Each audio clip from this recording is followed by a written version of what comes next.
তোর চাকরির ব্যাপারে আমি আমার বসের সাথে কথা বলছি। ও যেরকম যেরকম প্রশ্ন করবে তুই সেরকম উত্তর দিবি, বুঝছস? আয়। ওই জেহান, বস কোথায়? বস তো ছাদে গেছে। ছাদে? আচ্ছা আয়। চুপচাপ কি, বুঝছস? কিছু বলবি না। বস আসবো? হ্যাঁ আসো।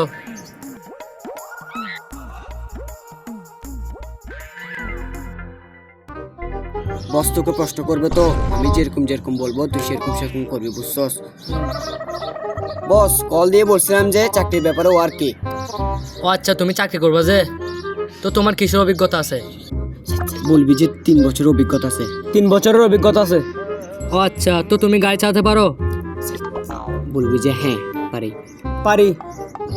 আচ্ছা ধরো, তুমি চাবিটা নাও, আমাকে গাড়ি চালায় দেখো। ধরো। হে হেত্তেরি মশার মার বাপ, হেত্তেরি মশার মার বাপ। কিরে তুই এরকম কেন করস? কিরে তুই এরকম কেন করস? পাগল হয়েছিস নাকি? পাগল হইছিস নাকি? Ah ah boss, sorry sorry sorry sorry. Boss sorry sorry sorry sorry. বাজি, তোকে নিয়ে এখানে থাকা যাবে না। তোকে নিয়ে এখানে থাকা যাবে না।